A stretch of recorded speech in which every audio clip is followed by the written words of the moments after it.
Hello, listeners. I'm Katie Nolan, and this is Unsolicited Podcast Opinions, the show where you get more than my 2 cents. You get the whole damn dollar. I love podcasts. I kind of won't shut up about podcasts. So my housemates are sort of ready to stage an intervention. Obviously, the best way to keep that from happening is to host my own podcast, where I can channel all the opinions nobody asked for and the tangents nobody expected. Today, I want to talk about a little podcast known as Shameless Acquisition Target. Want to talk about? Maybe a bit of an exaggeration. I have extremely complicated feelings about this series. A series which is enormously popular with all of the podcast professionals I want to impress. Its host, Laura Mayer, is now executive producer of podcast programming at ABC Audio. And my own show is called Unsolicited Podcast Opinions, not Unpopular Podcast Opinions. But Alicia, my executive producer, is really excited about this episode, and I live to make people happy. So I'm going to borrow some of Laura's shamelessness and go for it. Now, before I can talk about Shameless Acquisition Target, I need to give you a little backstory about me. In the 7th grade, I read Behind the Scenes of Star Trek Voyager and decided that I wanted to write for television. I wanted it so much that I went and got a degree in screenwriting and playwriting many years later. But the idea of moving to New York or LA absolutely terrified me. Still does. So instead, I settled down in Washington, D.C., not far from where I grew up, and ended up working in documentary television for more than a decade. That's how I met Alicia. Then the pandemic hit. The network I worked for went through a corporate merger and decided it didn't need me anymore. I moved with my best friend to Minnesota, and Alicia invited me to do development work with her for a podcast production company. All of which to say, Shameless Acquisition Target is not a podcast I would have listened to or even heard of if I hadn't gotten involved in the podcasting industry. Shameless Acquisition Target is a limited-run podcast series by Laura Mayer, where she investigates the ins and outs of money in podcasting while doing everything in her power to get bought out. As she explains in the first episode, my feelings around watching my colleagues simply rake it in by starting and selling companies wasn't just jealousy around the money they made. It was mainly jealousy of their ability to put themselves fully out there, to not hide behind another company, to push forward, a shamelessness. So I'm out here on this podcast trying to get mine. And I'm going to help you, dear listener, get yours too. I admit, I put off listening to it for a while. Partly because I'm a leftist who wants alternatives to capitalism rather than advice on how to better participate in it, and partly because I'm a hipster who instinctively goes, ugh, I'm not interested in popular things. And partly because it didn't sound like my type of podcast. There are 2 types of podcasts, if I may be incredibly reductive. Ones that come out of the radio tradition, and ones that come out of the internet tradition. I almost exclusively listen to podcasts from the internet tradition, and Shameless Acquisition Target is very radio. You may be asking yourself, huh? I'll explain. Podcasts that come out of the radio tradition sound like they could be on the radio. That tradition informs everything from the way they structure the story to the level of sound design, the kind of sound design, to the very cadence of the host's voice in many ways. Podcasts that come out of the internet draw their style and influences from places like YouTube and social media. They tend to be more off the cuff, a bit more roughly edited, a little, I don't want to say polished, but in some ways intentionally unpolished. Shameless Acquisition Target is heavily produced. It has an originally written and composed theme song. It has a structured narrative that weaves between Laura talking to the audience and interviews she's conducted. Each episode ends with her rattling off the amount of money she spent and the number of people who worked on the show with her. It is a huge team. So, to be honest about my biases, I was expecting it to feel inauthentic. I really didn't expect to see myself reflected in Laura. But then she shared how she decided to work in radio. And it was like looking in a mirror. Like, oh my fucking God, it me. Around the same time as the chicken shit to chicken seed situation, I heard my first, quote, podcast quote, which was an episode of the radio show This American Life. My conclusion in discovering this wonder was that I needed to work in radio. I imprinted on this path like a feral kitten to an older duck in one of those viral interspecies friendship videos. This is to say, from teenagehood forward, I had every ounce of determination focused on my career, on this particular career. Throughout the series, Laura is incredibly open and vulnerable. I love her sense of humor and her charm. In a lot of ways, she's who I want to be when I grow up. And I think it's because I relate to Laura so strongly that my feelings about the show are complicated and uncomfortable. Shameless Acquisition Target doesn't tell the story that I wanted it to tell. In the first episode, Laura shares the story of her father's business's successes and failures. What I saw growing up, businesses, controlled by a man on an island or not, going bust. I saw how the financial ups and downs of these businesses determined the emotional cadence of my entire family. I saw how the business's failings caused me to not have a full pair of gloves for several Chicago winters. How I hid my hands from my teachers so they wouldn't know. And she shares her goals for the podcast. What I want to do on this show, and in my professional life, is to figure out how to catch these cycles just right. So I can own a house, so that my kid can go to college without wild student debt. Basically, so that I can earn the kind of stability that I've always been seeking.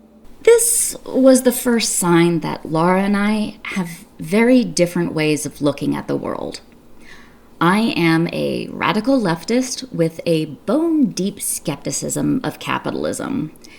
In my view, she may as well be looking to build her 401k with roulette winnings. Scott A. Wola at the Socialist Marxist Communist Organization, the Federal Reserve Bank of St. Louis, totally agrees with me. To quote, "Like a roller coaster, the business cycle has ups and downs. It would be much easier to plan and invest for the future if recessions were easy to predict, but they are not. Rather, they are unpredictable and irregular." End quote. For the record, I do not think that Scott A. Wallow agrees with me, but his article about the business cycles and recessions still works with my point. The fact that Laura and I have different outlooks on capitalism isn't a problem. I find a lot of value in different perspectives, and I love me some experiments. But then she had the unmitigated gall to be dangerously relatable. She thinks the lean-in philosophy is bullshit. She filled the podcast with silly musical numbers.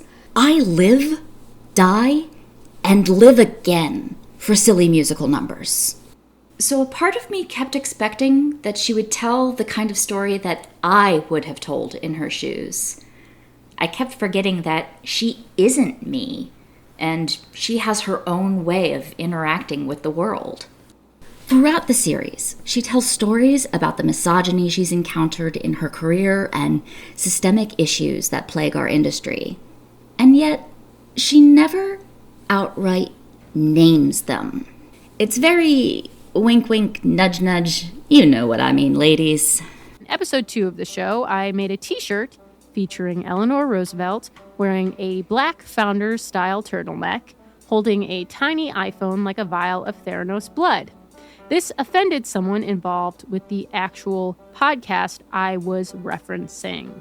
That person used his position in the industry to stop me from getting at least 3 deals as a producer who would be contracted to create series. I know this because several people told me this. Again, because I, a professional woman, made a joke about his show celebrating professional women. And this, again, isn't necessarily a flaw. Many journalists hesitate to openly connect stories with systems of oppression because they don't want to editorialize. They see their job as presenting the facts and letting the audience draw their own conclusions.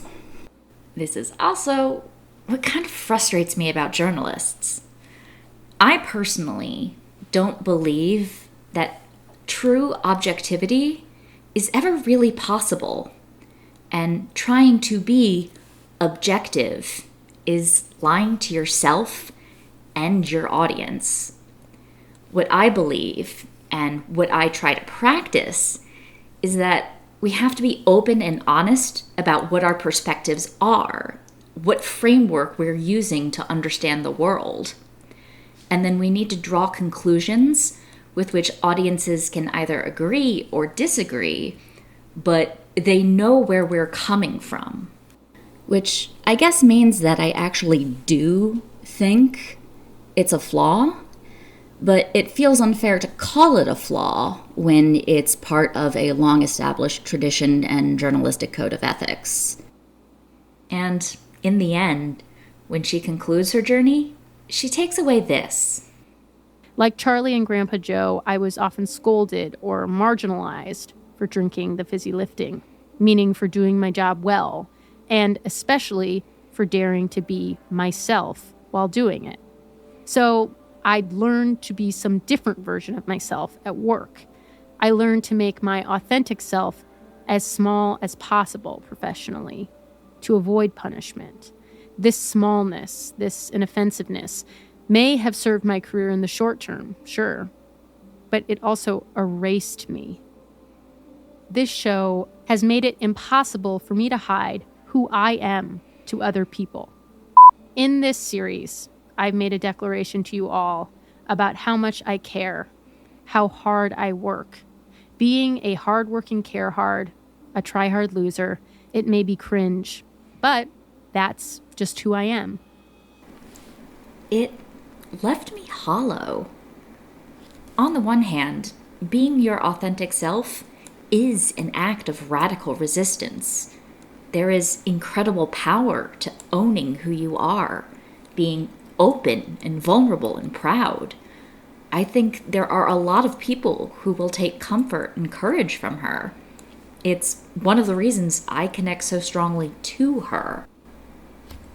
But at the end of the day, is embracing shamelessness really that much different from leaning in? Like, is Laura unable to buy a house because she's been making herself small and building up other people's companies instead of standing behind her own name because she wasn't shameless enough? Or did she lose out on a financial windfall because she was stripped of her phantom equity as a punishment for quitting her job? Because there was no system in place to protect her from the punishment of the powerful? How much can those of us with multiple marginalized identities take away from the lessons that she learned? Shameless Acquisition Target has all of the ingredients for a really powerful systemic critique.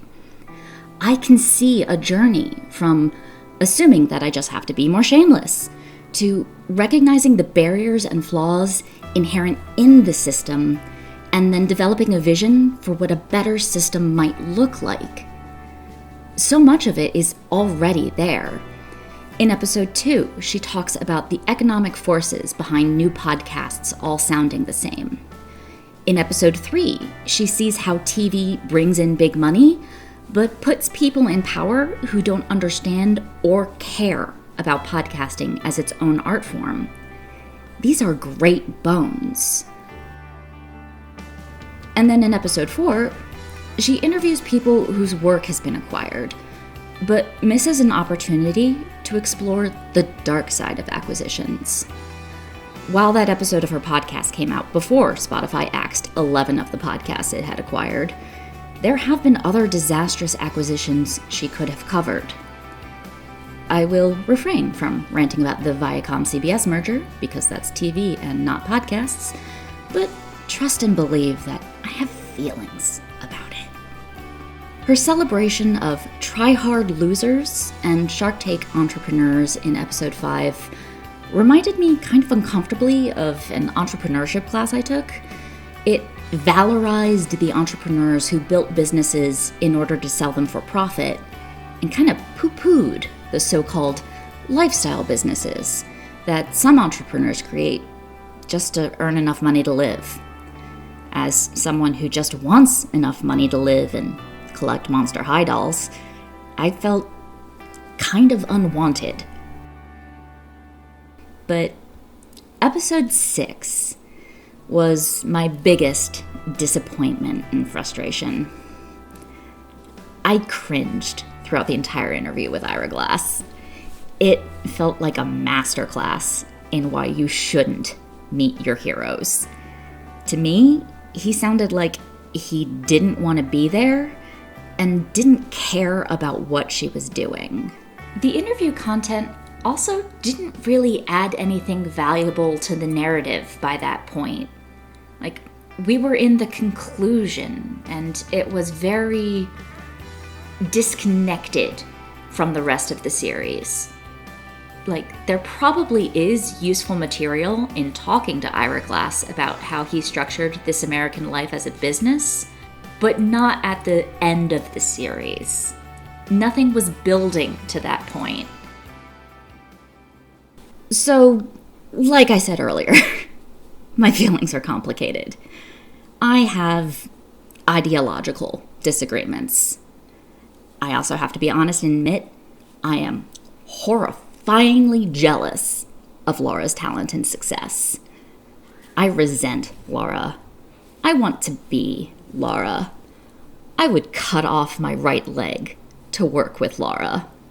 It's like the bisexual experience as applied to careers instead of romance. I don't think I'll ever re-listen to the podcast. Not for fun, anyway. But I am still subscribed to its RSS feed, which was purchased by Gilded Audio. I'm curious to see where the podcast will go, and whether they'll ever join me as comrades in the glorious revolution. Probably not, but hope springs eternal.